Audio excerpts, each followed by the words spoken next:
Hi, friend. My guest this week is the iconic Grammy-winning musician Lisa Loeb, known for her cat eye glasses and her songs like Stay, I Missed You, and I Do. She shares some of her excellent advice about how she stays ageless, and she really, really is. And she's such a fun person. You're going to love this interview. If you listen regularly, you know that I reversed my heart disease, as in I had heart disease and now I don't, by following a whole food plant-based diet. If you're ready to add more plant-based meals to your life, head over to my website, wellelephant.com, after the show and grab my free cookbook. It's my gift to you. And if you're really ready to reverse disease like I did, check out my online class, Ace Plant-Based Eating, while you're there. I made this class with you in mind. Please subscribe to the podcast and the Age Like a Badass Mother YouTube channel so you never miss an episode. Thank you for being here. You mean the world to me. Now here's Lisa Loeb. Hi, friend. I'm Lauren Bernick, and I'm flipping the script about growing older. From rebels and rule breakers to wellness warriors and wise women, my guests have been influencers since before that was even a thing, and we're not even close to finished. Welcome to Age Like a Badass Mother. She's a Grammy-winning singer-songwriter, Sirius XM radio host, and a trailblazing independent artist who made history with her #1 hit, Stay, I Missed You. From award-winning albums to acclaimed family music, international tours, to her own signature eyewear line, she continues to inspire audiences of all ages. I am so excited. God, I hope I don't poop my pants. Please welcome Lisa Loeb. Hello. That was a lovely intro. I loved it. I know. I am so professional. I really am very excited to talk to you. I feel like I say that with all my guests, but I really am with you. And you're in Texas, or well, probably not. I'm in Los Angeles. You're in Los Angeles, but you grew up in Texas, right? I did grow up mostly in Dallas, Texas. My dad was a doctor, and he was moving around for his training when I was born. So I was actually born in Maryland at the Naval Hospital. Oh. Excuse me. In 1968 in the Naval Hospital. That was, where he was training. He was in the Navy. And then we moved to California, 2 different cities, and then back to Dallas. My mom's from Dallas. Like, we're many generations Texas. My dad's from West Texas.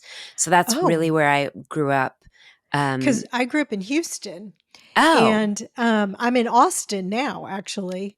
Oh. Yeah, I know. I sound like I lived in New York until I was 10. That's why I sound like this. But yeah, you're kind of a New York voice. And I lived there for about 10 years right after college, which seemed like forever. But now I've been in California for 25 years. I lived in New York during that time also. But I also lived in California when I was little. So California is the place I've lived most. It's very weird. I consider myself a Texan, but you do consider yourself a Texan? Yeah. Did you ever play music in Texas? Oh yeah, I did. I mean, I played all through when I was a kid and then high school, and then when I was in college, I'd come back and play in Dallas. And then very, very soon after I graduated college, we were already doing all the big music festivals, both in New York and also in Texas at South by Southwest. South by. Mm-hmm. Yeah. That started, we're the same age. I was also born in 68. Yeah. And sorry, I have a huge eraser that I got at the Andy Warhol Museum the other day. Oh my God. I love it. But also I used to play music a lot in Texas because I went to summer camp outside of Austin, Texas. Did you go to Green Family Camp?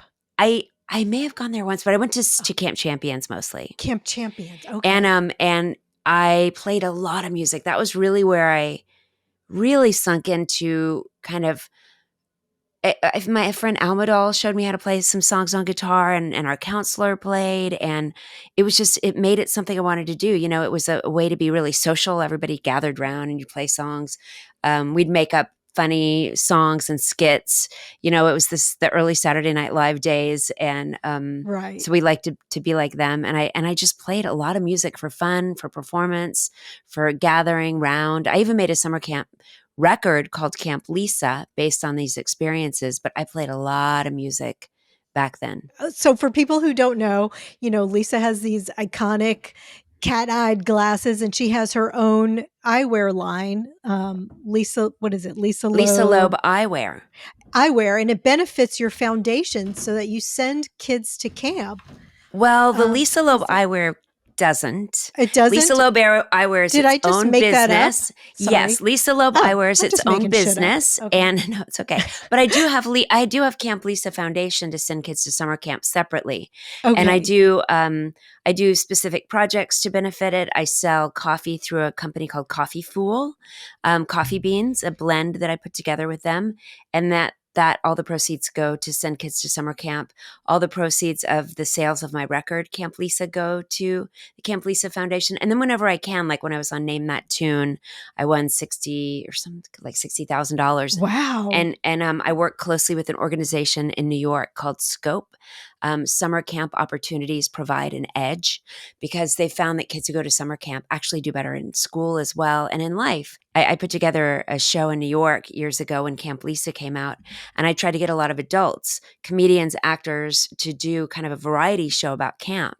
And about half the stories were about how they hated camp. Like Sarah Silverman had a whole piece about how she hated camp, and I feel like she wet the bed, like she did. The She bunk was a beds. bedwetter, and her dad famously loved camp.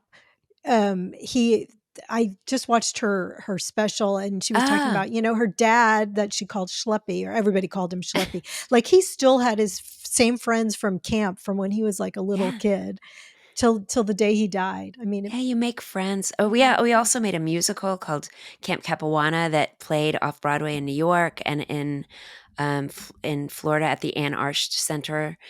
And it's something I'd love to get it on the road. It's a great story, a classic story about kids going to camp. And that's awesome. The two battling camps. Okay. Yeah. Camp, what's it called? Camp Capuana.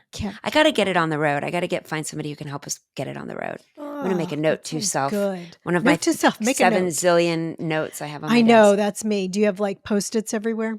Oh my gosh. I just narrowed it down to these 7 Post-its. Oh my God.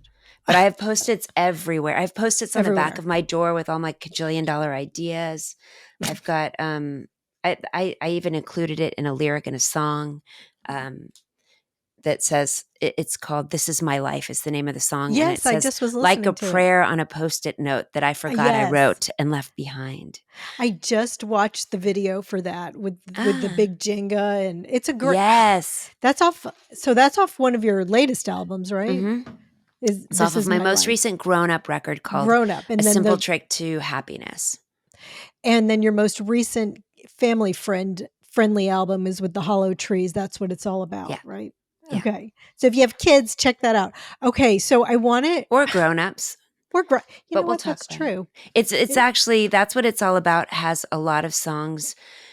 They really relate. I think the older generation would especially appreciate it because it's all the old-timey songs that my parents and grandparents played for me. Things like Don't Fence Me In and If I Knew You Were Coming, I'd Have Baked a Cake. I loved and that one. We even did a special recording of the Here Comes Peter Cottontail.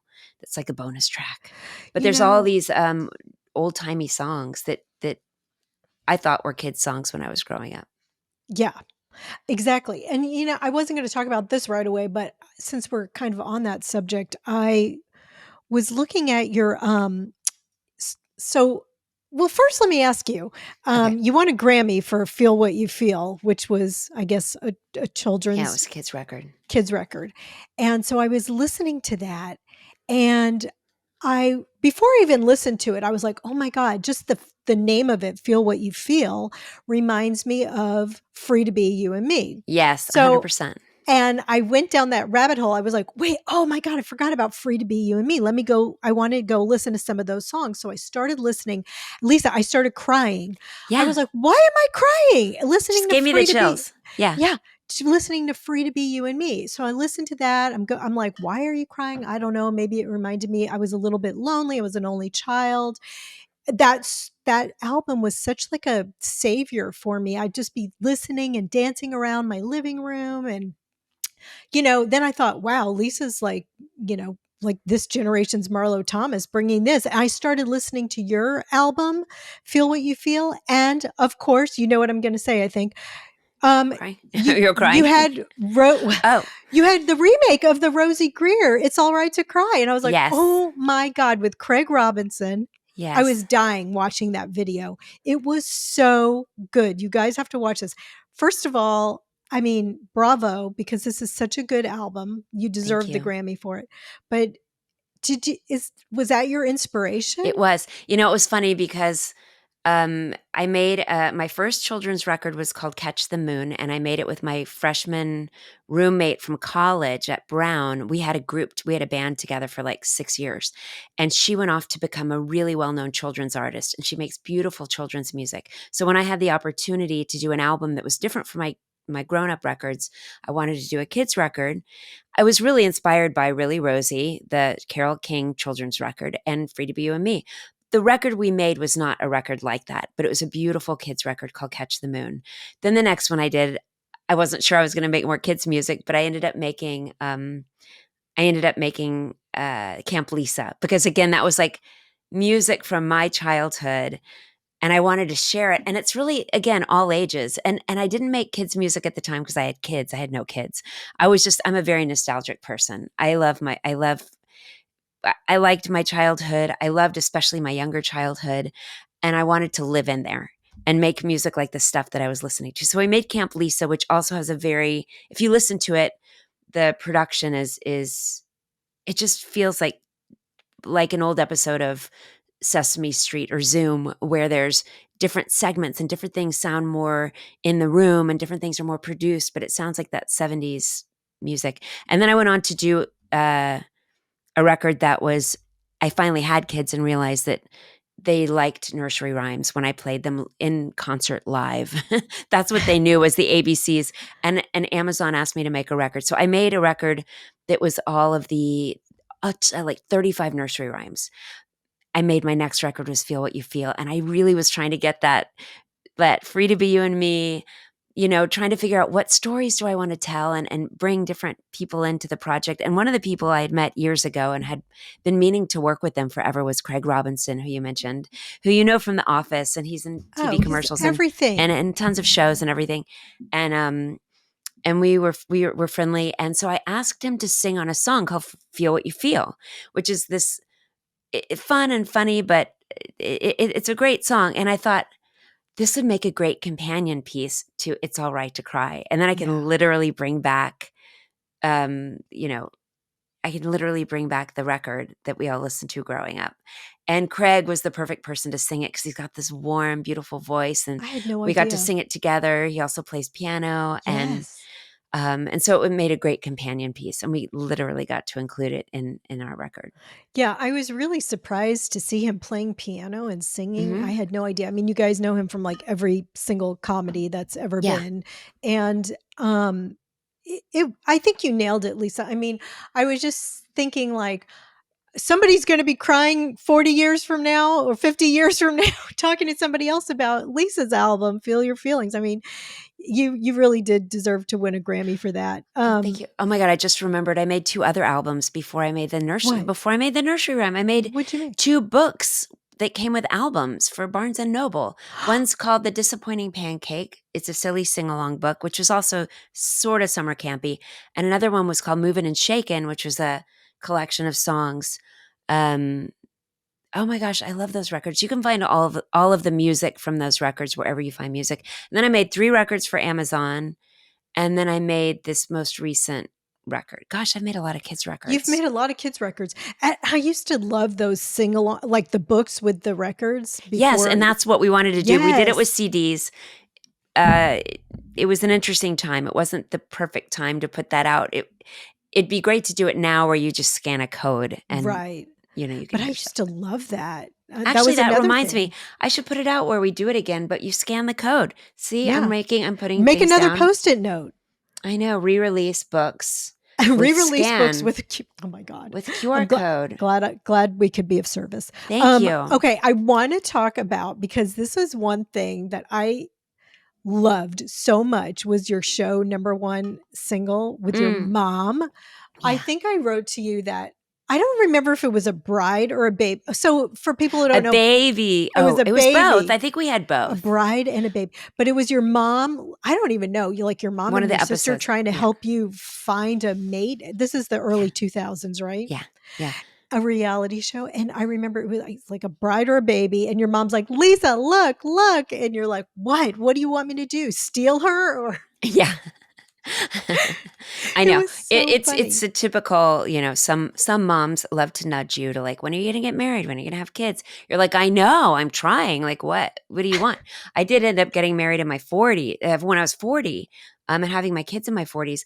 But I did have a reality show called Number One Single, very clever title that I feel Yes. like my friend Gary came up with, but somebody's gonna maybe, but he was one of the producers. But we had a great team of producers. I worked closely with them.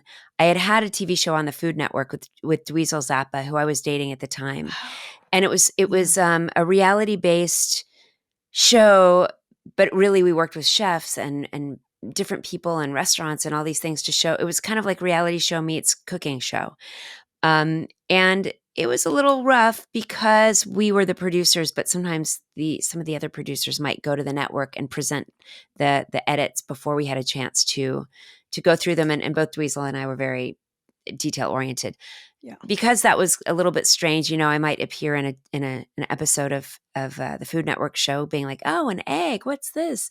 Oh, It the way wasn't. they edited it. So for this That's other show, when we did this reality show, I was like, "I'll do it," but I really am a producer, and I really need to see the edits and approve them before they're passed along. So we had wonderful editors, a great production team, so that we could put our heads together and tell a story that felt kind of Sex in the City. My sister was one of the yes. main people in it, and she sort of was a certain part of herself on camera. My friend Stephanie was there. We were like pal around. My ex-boyfriend Juan, who I'm still good friends with and I work with a lot, he was one of the voices of reason. My mom, and we wanted to present stories of people like me in my 30s feeling like I want to get married. It was not a game show. There was no promise that I was going to find the guy, but we definitely set it up so that I might date somebody who was too Jewish, like I'm Jewish. He was too Jewish, or somebody who's like, oh, wow, this guy has a good job, but maybe he's got a good job or he's got a lot of money, but he's not the right guy. I don't like the way he doesn't behave very well with his fancy wealth.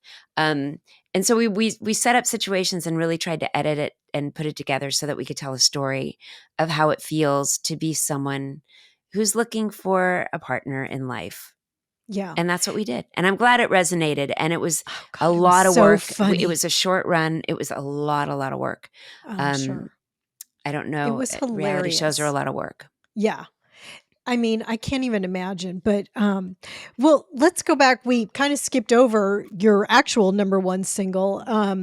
And you are okay, I might phrase this wrong. I think you were like one of the only um people who had a number one hit single without having a record deal because it was in the movie Reality Bites. Is that right? Yes, yes. I was Oh an my independent God. artist, and I had a great attorney, and we held on to the rights of the song "Stay I Missed You," but we licensed it to RCA, and the song did go up the charts and hit number one with the help of the RCA radio representatives, who I'm still friendly with today. Oh, that's But good. it did get its. I feel like a radio station in Houston, Yeah. Reality. KRBE, started playing the I remember song. 104 KRBE. Yeah, KRBE. And Oh my that's because gosh. they filmed Reality Bites in Houston. I have like a That was a little. coincidence. Oh, That was a really? and now actually Cubby, who was the DJ who played it, and Tom Pullman, Tom is like the head of iHeartRadio. And Cubby's up in New York also with a very prominent DJ. He's a very prominent DJ in one of the biggest stations in the country. And they were just amazing choosing that song off the soundtrack to play. And I went down there. I just found a photo the other day of one of the radio promos I did where they flew us to Houston, rode in a limousine, and we early in the morning we got to go to this radio winner's house. This woman named Norma at like 7 a.m. to play at her house. One of the upstairs bedrooms was my backstage room. People brought suitcases of beer. They had a big banner. It was early, but it was amazing. It was in Houston. So funny. Well, did did you know Ethan Hawke before that? Is that how Yes. your song was in It the was one of movie, the or ways like that it how? got into the movie. Yeah, I met Ethan through some different actor friends I knew from college who had been in a movie with him. My friend Josh Hamilton had been in the movie Alive with Ethan, so there was just a big group of actors and musicians and playwrights and artistic people who all hung out together. Ethan started a theater company, which I was involved in. I made music for them, for some of their plays. We all supported each other a lot, Yeah. and so along the way, I've been hearing more pieces come out.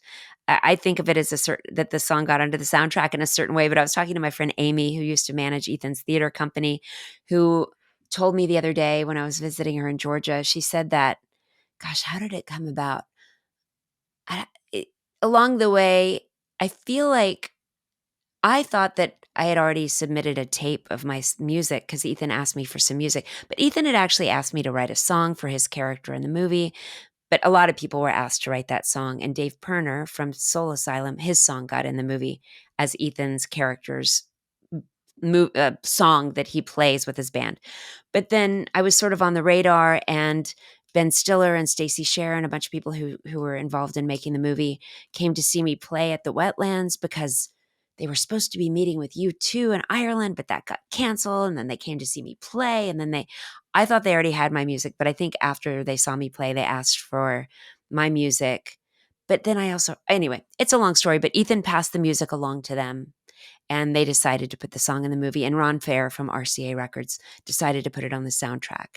And so that was very exciting. That is, I mean, I And remember I had when they been, were filming. and like we were talking about earlier, like I was already like, I'd been in a band for years and all through college, Yeah, and we 9 had stories, right? record companies were interested, and it was getting closer and closer. And then this opportunity happened, and it really pushed it over the edge. Yeah, it was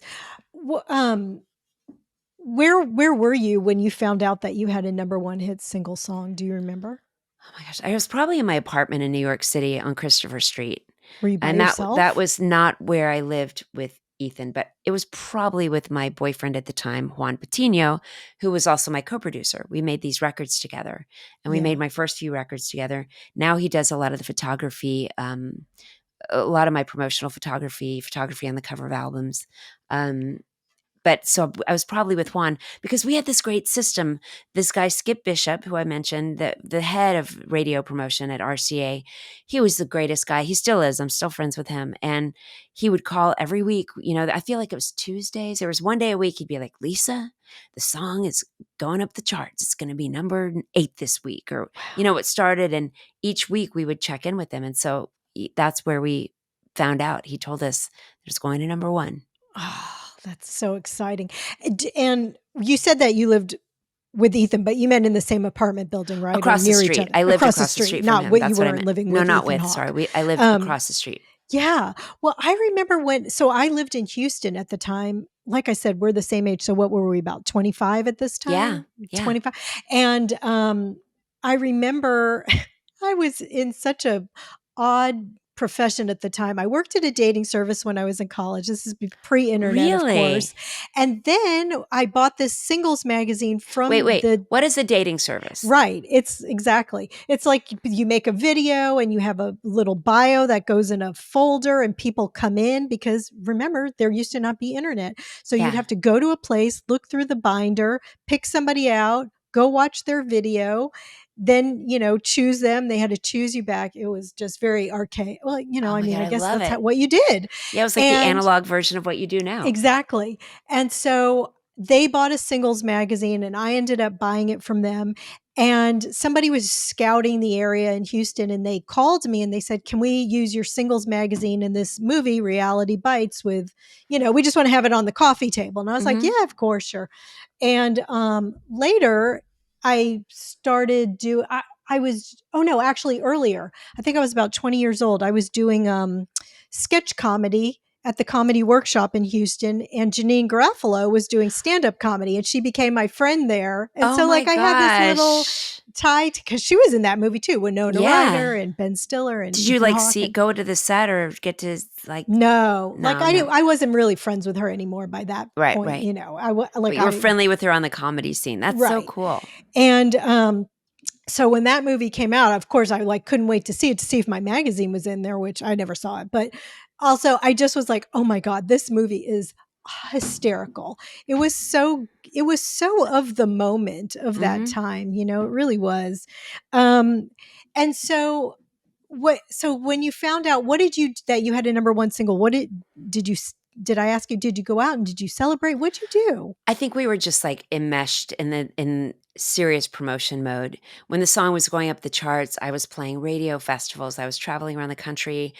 I was traveling around the country uh, going to visit radio stations, going in and Yeah. playing my song. You do that thing, you go everywhere, and that's what I was doing. I don't know, and it's funny, I don't know if it was before this or after this. At some point, some therapist said to me, "You need punctuation." And I was like, Yes. you know, there was Yeah. never a period on the end of a sentence or an exclamation point. It was like, "And now what's next? And now what's next? Okay, Yeah. I did that, and now what's next?" So you Um, didn't celebrate that and take that I in? I must have celebrated in some way because, that being said, again, Juan Patino, my boyfriend at the time, who co-produced the song and the record, he was very, like I am, very nostalgic. He was the youngest of 8 kids. His family comes from Colombia. Very romantic, not just like love romantic, but romantic like, we must celebrate. He's a New Yes. Yorker, really, a new guy from New Jersey, but his family was from Colombia. But there's this very, it's important to celebrate the time and make a Yes. toast and take a picture. And so I'm sure we did because of him.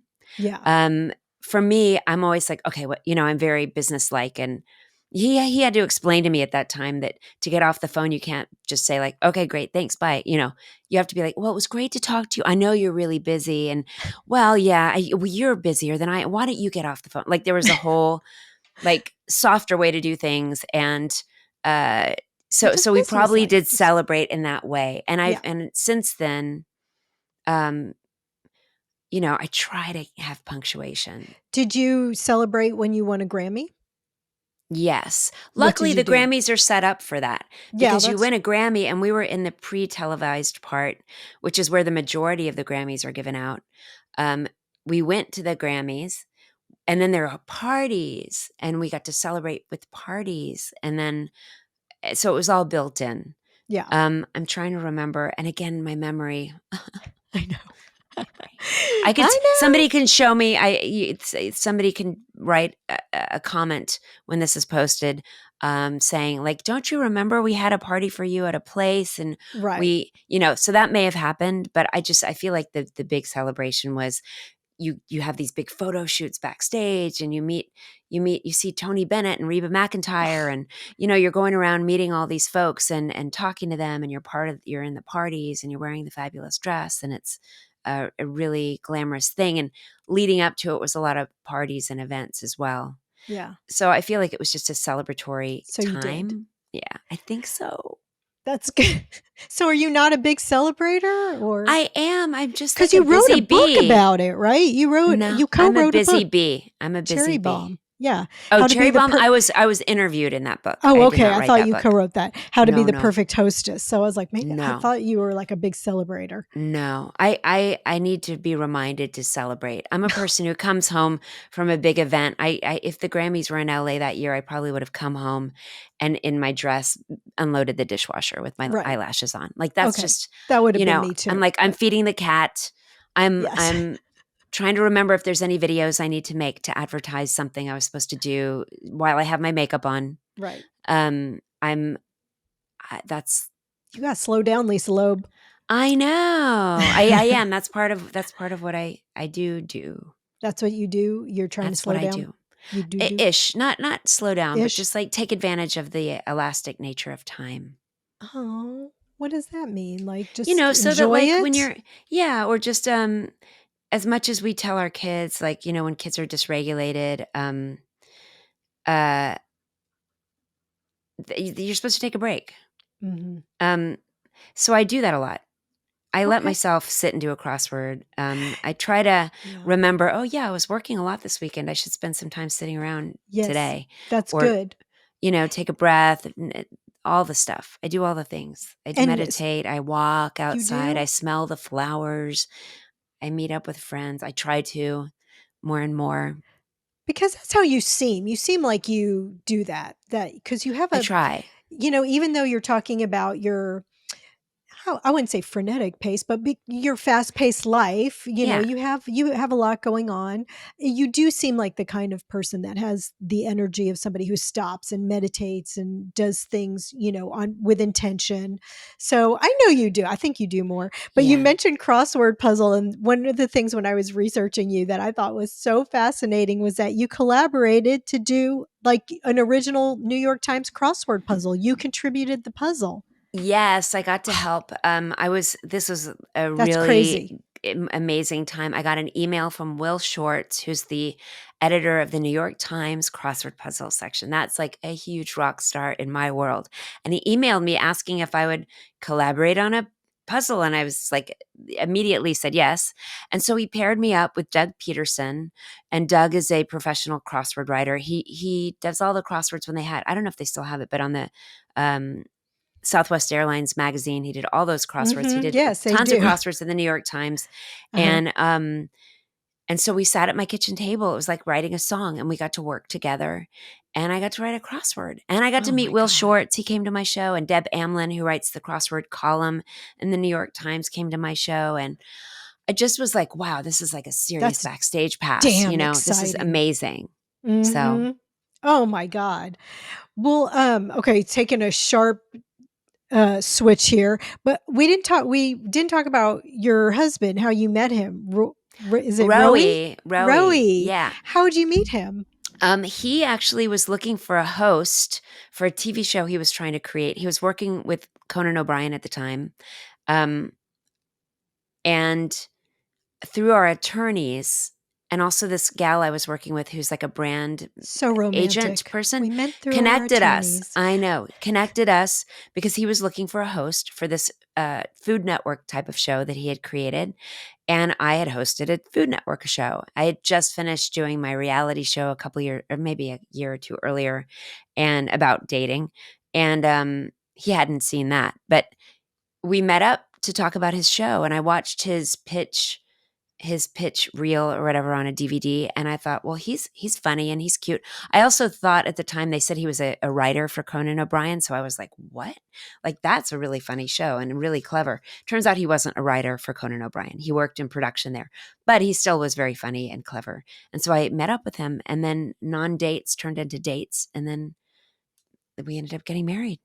And he's younger than you, right? He's younger than I am, How yes. how, how much younger? It's 10 years, a little over 10, That's like he's 10 years and a couple months older than me. I mean, younger than me. Oh, that's so good, Lisa. Good for you.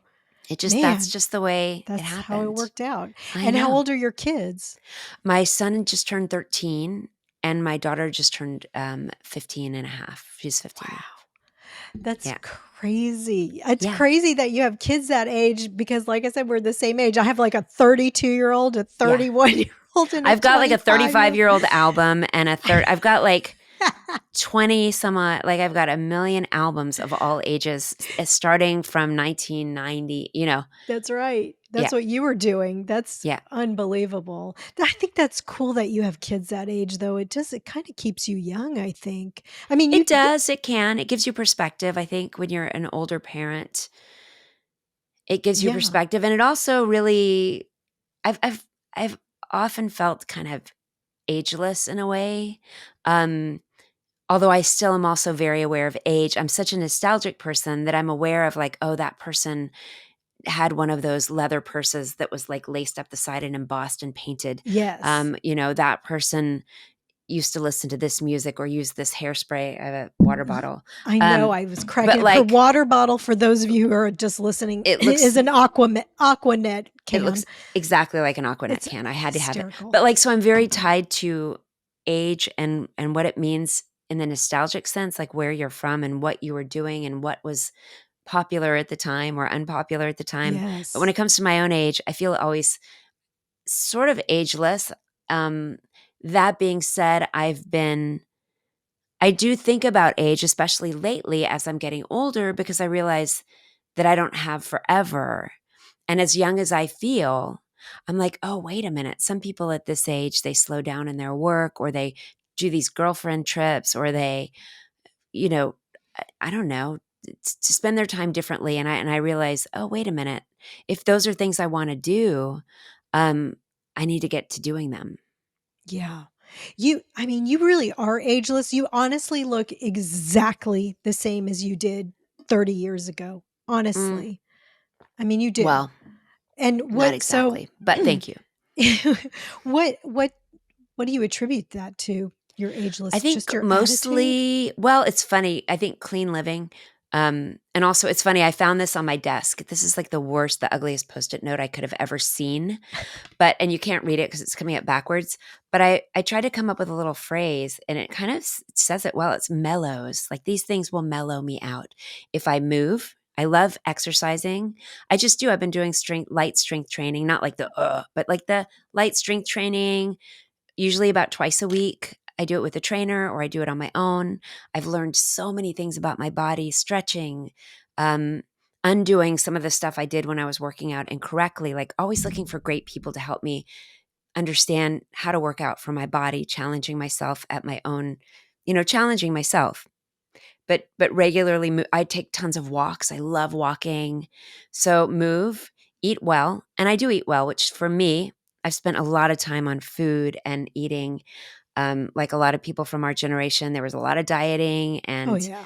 and and Snack and all this wells. stuff. Oh my God, it's low fat and blah blah blah. Yeah. But like I've spent a lot of time undoing the dieting mentality. Although I do Yes. take a little bit of advantage of what I learned through Weight Watchers and other things where I learned about nutrition, where I do err on the side of I do intuitive eating, which I've worked with a few different people.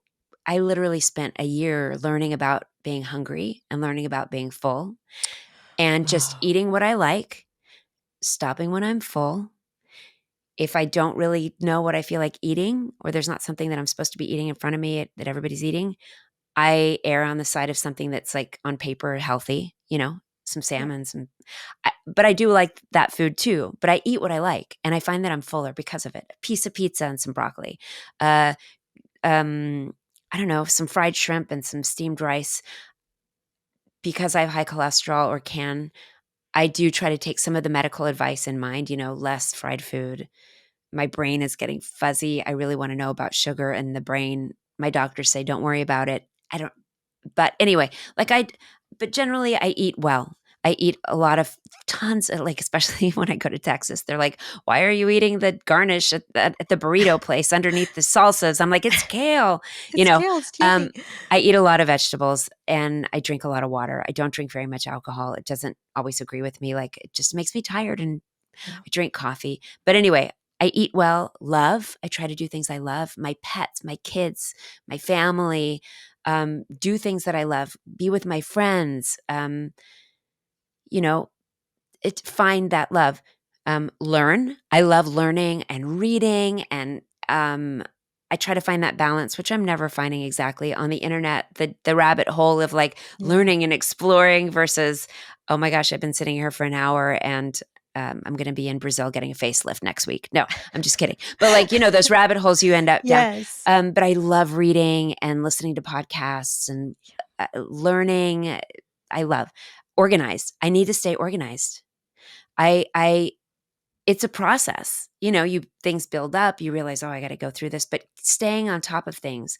I can get really antsy if I realize I missed an opportunity or I forgot to write something down or I forgot to look at what I wrote down or Right. like I'm trying to start a certain business, but I forgot to look in my own, I'm going to say this makes me old, but my own Rolodex. I forget to look at my own Right. address book at like the people I already know to like collaborate. So being organized is really important for finance, for ideas, for me, for my peace of mind.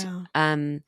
Clothing, knowing what clothing you have, what products you have. Anyway, being organized, working and writing are really important to me. I love working. I do. I do And I too. love writing. I don't love writing. I need to write. And it's almost a separate category because there's the journaling or you need to digest for me. And also writing creates the raw materials to actually make music or come up with other ideas or figure out situations in my life. So working and writing and then sleep. Sleep, sleep, sleep. Sleep is the number one priority above Yes. everything. Trying to get 8 hours of sleep. It's become more difficult, with age, menopause, stress, whatever. But that's always being introspective and looking at our lives and figuring out how can I do these things better. But sleep is number one. When you don't sleep enough, you can't think straight. You get sick. You look tired. You're not yourself. You can't sleep. Sleep and then family. Like Sleep and sleep then is the family. most important thing. And then Mellows of family and everything Yep. else. Lisa, that's so good. I love your what is it called? An acronym? Yeah, I don't even know. Mellows. I just was I like, I need to be able to like touch mellows. base with it, to remember to like touch all. Yeah. When a long time ago, I met a guy who came to, he was at an event I played. I think it was at the University of Judaism, actually. I was playing a concert with another guy named Gabriel Mann, who's a great composer and writer. But anyway, I was doing this thing, and afterward I was signing autographs, and somebody came up, and it turns out they were a professional speechwriter, and one of the people that they work with was Tony Robbins. And he said, I'll get you some Tony Robbins CDs. And I'm like, I don't want to be brainwashed. I don't like that stuff. I do love self-help and, hypnosis tapes Yep. to, stop you from overeating and all that stuff. Right. But anyway, I was like, okay, fine, you can send them to me. And I listened to his DVDs and his CDs, and they actually were not brainwashing. No, I He really listen to gives his you the podcast. opportunity to think for yourself how to balance your life.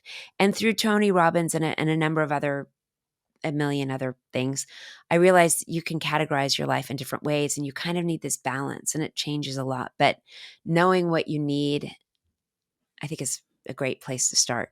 And That's so he good. divides it up into like health and I don't remember what his divisions are, finance, I and don't remember. I don't remember. But knowing like there are all these pieces, and you Yeah. kind of want to get them all. You want Okay. to be aware of them. I think that's smart. So movement, eating, love. What was the other one? Learning, Learning, be organize, organized, like maintenance and work, organization, work, writing, write, sleep. sleep. I think those Yeah, are good. and Do eat you well. do you write every day? I don't. That's one of my goals. And so lately I have been, whether it's on my phone, making notes of, I've been really working on songwriting. How It's do you something I want to do form a more. song? How That's do a good what's your question. I don't know. process? That's what I'm figuring Does it out. just come to you sometimes? That's the thing. It comes to me. That's the best. Comes Yeah. to me. I have notes everywhere with little lyrics or melodies that I've recorded on my phone. But I'm trying to do more writing where I sit down and I make myself do it. And it can be Mm. bad, and just make myself do it, because I'm not a 19-year-old or a 16-year-old or a 12-year-old or a 25-year-old with all the time in the world. I'm a businesswoman, and I'm a mom, and I'm a person who's also trying to enjoy life and do fun things. And so I need to be able to manage my time. I need to be able to sit down and write, just like I work out, just like I make a meal and I'm creative with that. I need to be able to sit down and just do it. Mhm. So The best is when it just comes that's pouring the out of best. you. It's Isn't that just, I nice? mean, I obviously don't write songs, but I write. And, Yeah. when it just comes, it's like, did you ever read Elizabeth Gilbert, Big Magic? I did not. Is She that a good book talks to about, read? write it on a post it note. I'm writing it right You will now. actually really like this book. It's very much about what we're just talking about. Like when the thought is just like downloaded to you, it's Yeah. almost a gift. I love that. Was that, That's good, but I have to say it stumps me as well, and that's what I'm dealing with now. It's not writer's block, but it feels almost like writer's block, because you get the great idea, and then what? and then And what? I have a lot of and then whats. I have like 100 amazing song ideas on my phone. It's not a song though. Unless it's finished, it's not a song. So there's something in enjoying understanding the process and becoming one with the process, and understanding that it's a process. For me, it's a process. It could take 20 years to write a song. It could take an hour to write a song, or 20 minutes or 5 minutes. But you have to, for me, the homework part where I take the raw ideas that just came to me, or the um, halfway done song with some crafting. You have to finish the Yeah. song. And Yeah. that's what I'm working on. I've worked with a woman named Natalie Goldberg, who you might know. She has a book called Writing Down the Bones. And No, I'm writing she's that written down. many, many books. But my friend Liz, who I made the kids record with, who was my freshman roommate, gave me the book, What's it Wild called? Writing Mind, down the bones? Writing Down the Bones by Natalie Goldberg. She also has one of her first books is called Wild Mind. And it's really about the Zen. She was Jewish and became a Zen Buddhist monk as well, like a Zen Buddhist. But Yeah. she's all about writing, pen on page, just writing. And she actually worked with the folks who wrote The Artist's Oh, Way. yeah. Julia Cameron. Yeah. So Yes, I she's used to like do one of that the all the big time. leaders Mhm. in writing and free writing. And it's Mhm. exactly the kind of writing we did not do growing up. Mhm. We did writing that was like trying to fill in the blank of what you're supposed to say. Right. That does not a good song make. Right. And Right. so learning after college how to like get those juices flowing. If you are a professional and you want to do it, you can actually, there's all these different exercises you can do for writing, or literally just setting a timer for 5 minutes and just Yeah. boop, ba-doop, ba-doo, Yeah. writing. With real pen and real paper. That's what you're Real pen. saying? Well, yeah, you should, for me, a real pen and paper, but you can do it. You can talk You it. You can type it, whatever you want Okay. to do. But I just think it's something I want to be better at. I want to just be able to, it's just a goal of mine. It's something I've done a million times and it's my profession. And Seems yet like it's you're doing something that okay. I'm always, I'm excited. It's a big goal of mine Yeah. to just get into it more, because often too, when you're a professional musician, your life becomes really busy with social media. And I love going on tour and playing concerts. And Yeah. honestly, people are happy hearing just the old songs. And I get that. I go see concerts. I'm like, I don't even know what this song is. Play the one from 1975, Right. you know? You want Mhm. to hear the old ones. But Yeah. as an artist, I need to make the new ones, I understand that. I get that. you And know? yeah, and I think that you're just a person who's growing and still finding yourself. I mean, not finding yourself, but you Yeah. want to make something. You're an Yeah. artist. I get that. It's both. Do, You're doing both. yeah, You found yourself. You're good. It's good. What else can I do and be, and how right. can I do it What else and be can it? I do? Yeah. Amazing. So and you also have this fun Sirius XM show. Is it called Where Are They Now? Oh, Where yeah. I have a daily radio show on Sirius XM 90s on 9 called Stay with Lisa Loeb. I've heard And it. I do like, and they play an hour that I host 3 times a day. But I also created a couple things. One is Your Story, Your Song, which is my take on a request. Like you get to call, because so many people tell me their own stories about my song Stay and why it's important to them. And I love hearing people's stories about the songs that they love. So we've created something where people can send a note or record their own voice, just on their phone, and send that in to 90s on 9 at SiriusXM.com. But then I also created a segment called Where They Are Now. Years ago, I was interviewed for the Oprah channel for a TV show, and I was so excited because I love Oprah. Yeah. And Who doesn't? I know she just really, She's like between Oprah and a elevated number of other us. people, but I love how Yes. people share their stories, and they're as vulnerable as they can be, and that really connects people. So anyway, I was happy to be interviewed for her channel, and it turned out that they came and lit my house, beautiful lighting and interview. They also interviewed other people for the same show, like Isaac Mizrahi, I believe, and I'm not sure who else, but we were all working on different things. And then after the fact, I found out the name of the show is called Where Are They Now? Where Oh. are they now? And to me, that was like a Spinal Tap moment where the Uh-huh. band is sitting around the radio, they're playing their old songs, and the DJs are like, "Are they still alive?" It was Mhm. like, it Right. wasn't. I was like, I was like, you should change the name of the show to Where They Are Now, That's because then it's got so this like brilliant. retro feeling and Yes. of a nod to knowing, yes, you may know me from a certain era. You may think I'm from the 90s, but I'm still doing things today. And there's so many people out there, all these artists and writers and actors and icons from the 90s. And so I get to be the person sitting next to them on the airplane, talking to them about their new projects and how the 90s is different than today. And with a kind, understanding point of view, not the gal at the front desk when you check into the American Airlines lounge who's like, "Didn't you used to be a singer?" Didn't And you you're used to like, be somebody? "Didn't you used to be somebody? Didn't you used to be a singer?" You're like, "Yeah, that's why my name's on the theater across the street. I'm playing a big concert there." Or that's why I'm at the airport. I'm actually flying to concerts, yes, that's not what you say when you see someone. You're like, oh my gosh, I'm a fan. Yeah. Oh my gosh, what do you focus, what's your What should Instagram? we say? Or What are just like, you what's your Instagram? You could say, Yeah. oh, you're on Instagram, right? I gotta check out what you've been doing. I'm such a big fan. Not, didn't you used to be? I'm not a Yeah. big fan, but my husband is. Are Shut you up. still doing People this? said that to I didn't you? know you're still around. Oh yeah, people say all kinds of stuff. You're like, yeah, that's why I got a guitar on my back. But so Oh, it's nice to be Lisa. the person saying like, you have a new album. Let's play a song on the radio. Yeah. You've got a book out. Let's talk about that. That's You've got awesome. a charitable organization. Let's talk about that. And also, Who have been 90s on some 90s great because people really do care. People love these artists and they Yeah. want to know what they're up to. Who have you interviewed that you just loved?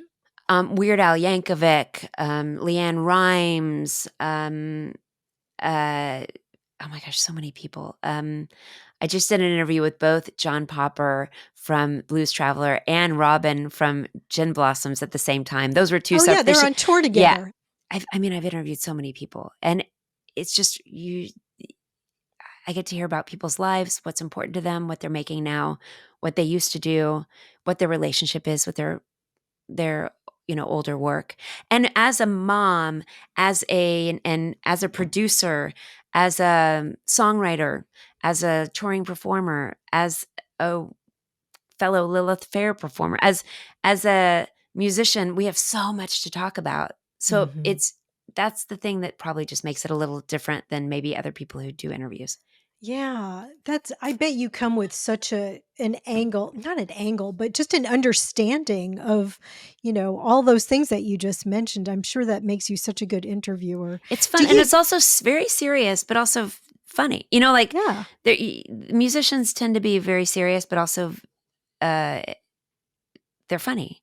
So to be able to have laughter and seriousness all in the same interview, it's good. And you have a new album. Did we talk about this? A simple trick to happiness. We talked about that a little bit. Yeah, a What new grown up album, a and new I like grown it up because album? as a grown up, it's songs about life, and it's songs that you can take with you throughout the day. And I wanted songs like that, songs that remind you that don't let the small things get in your way. Mhm. But also another song might be about how all the small things are what make up your life, and you Right. should appreciate them because as a Hello Kitty lover, I'm like, all this little things, the pens that smell like coffee and Yes. the stuffed animals and the fan that I got from Spain when I was a kid, like all these things, things around me. But anyway, it's about life lessons, but for grownups, but not hit you over the head. But I think Right. and I'm very lucky because when I'm signing autographs after my shows, often people had enjoyed the new songs as much as they enjoyed the I old think songs, so. which is really nice, and I appreciate Yeah. that.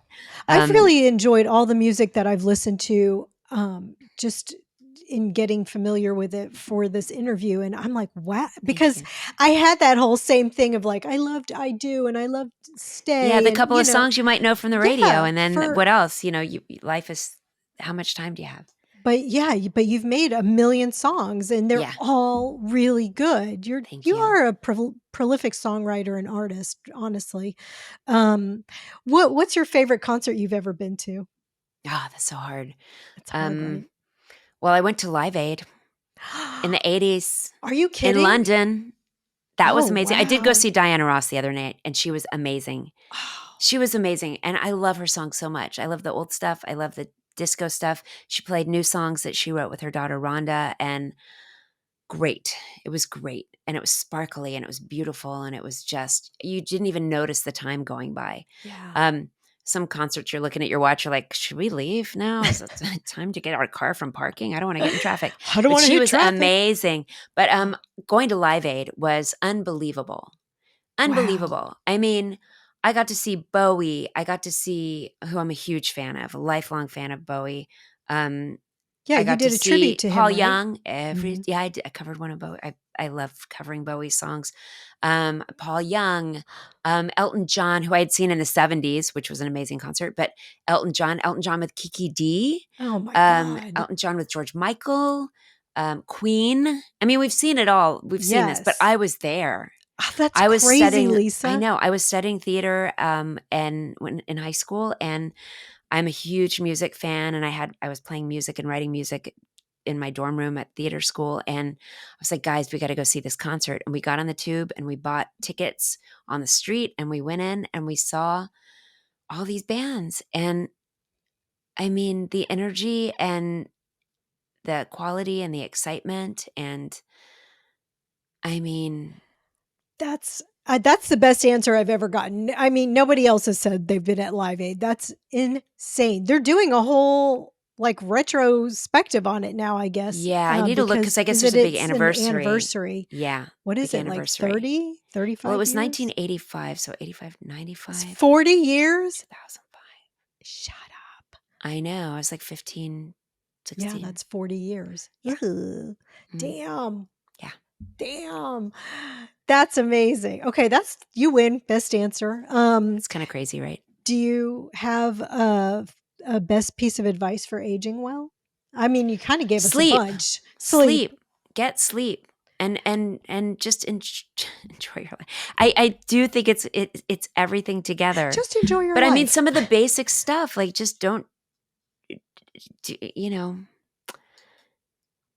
it's all the things, because some people can drink alcohol and it's fine. It doesn't bother them. It's fine. You know, do what I don't know. My dad used to say, like, if a doctor tells you to do something, he's like, the number one thing why people don't get better, it's like because they don't do what their doctor told them to do. Like if you, there's just so many things. It's a number of things, but a big one is sleep. What's your sleep Move. routine? I try to go to bed 8 hours a night, depending on when the day is, and if I don't get enough sleep, I take naps. I take a little nap. I like a little nap. A I little like to fat. read before bed, but Yeah. that's also tricky because I love reading so much. It's like watching TV for me. And I could accidentally talk myself into, well, you don't really need 8 hours. You'll be fine with 7. Well, with what's tomorrow, you'll be fine with 7. You'll be fine with 6. You're not going to be using your brain that much tomorrow. I do the same And I thing. can talk, and well, you'll get a nap in after that meeting, Right. So it's tricky. I'm always trying to figure out what my routine is, but my goal is 8 hours What of are you sleep. reading right now? Right now, I actually don't even know what it's called.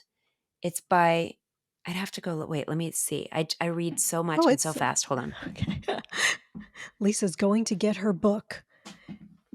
She Oh, has the this is cutest what I'm pink reading. bass I just guitar started reading behind this her. the other night, called by Maggie O'Farrell, a book called The Hand That First Held Mine.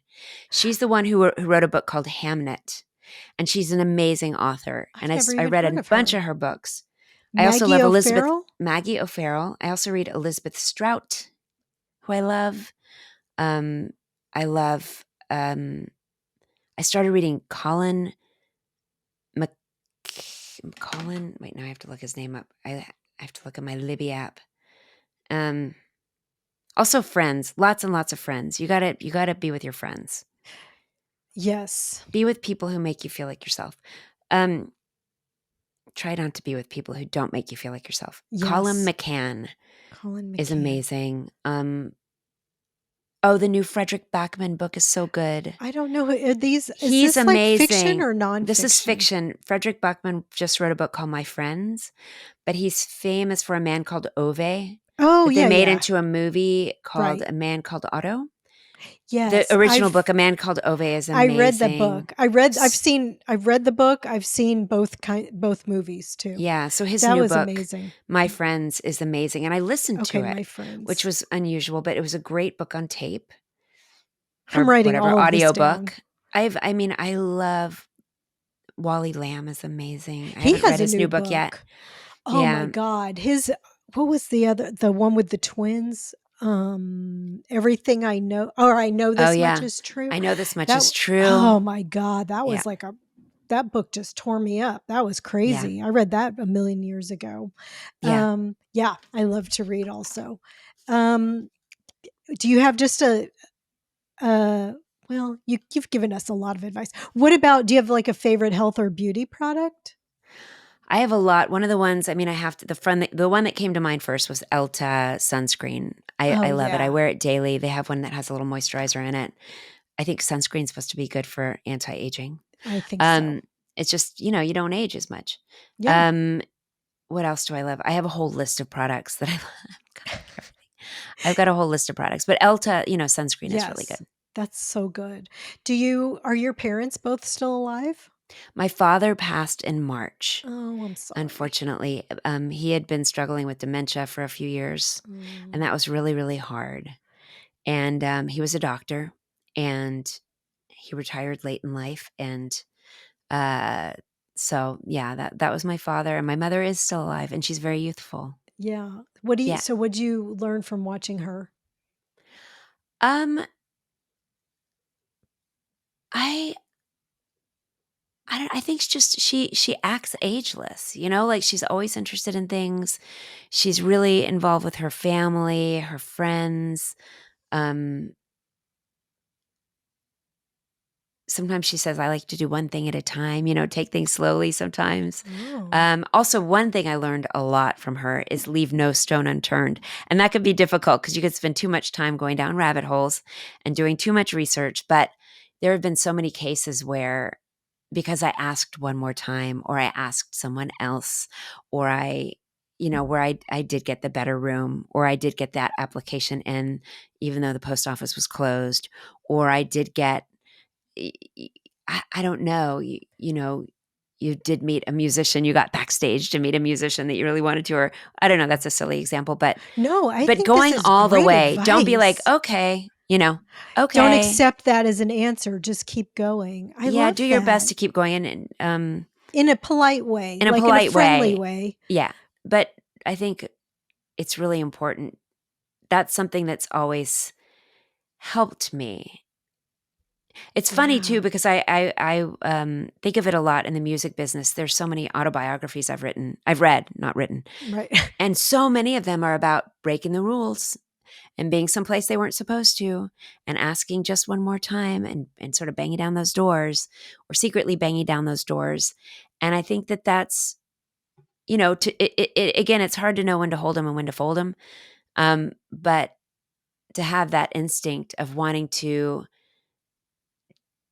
do your best and ask for what you need, or get, I don't know. I just think that's an important trait. It's I think really that's important in business. yes. Also, another thing I learned from my mom is she just talks to everyone. Yeah. And I have so many things in my life have happened because of just, even though I grew up a shy, very, very shy girl, when I decided not to be shy anymore, I talked to people all the time, people on airplanes, people sitting next to me at restaurants. One of the Same. reasons I have an eyewear line is because I was talking to a guy on an airplane. I was sitting next, I was getting very close to having an eyewear line with a very large company. And that the person who was in charge of us, they were fired or left or something. And that deal didn't happen.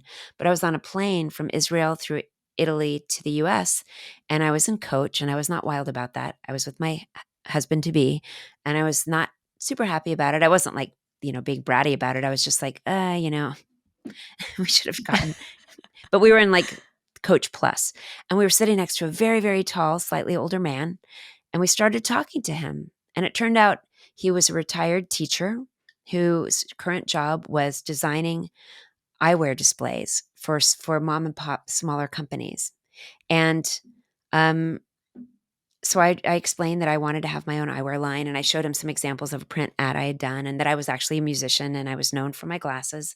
And he said, oh, I know a company in San Diego who might be a good match. Like, they might be looking for someone like you.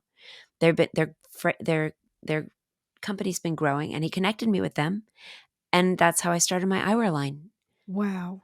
It was with a company I was introduced to somebody through the guy I was sitting next to on the plane. That's incredible. That's So and my okay. mom talks to everyone, I and did it turns too. out this person knows that one, and so Yeah. So if my kids listen to this, which I'm sure they're not, they're always like, God, you talk to I everybody. I'm know. like, Like, why I are you know I talking to everyone? I'm do. like, No, I yeah, talk to everybody, and I talk to the frog I see in the yard. Like, I talk to everybody and everything. Why not? stuffed animals. Lisa, thank you so much for being here today. You are so generous and lovely. Thank Thank you you. so much for having me. Thanks for listening, friend. From my heart to yours, be well until we meet again.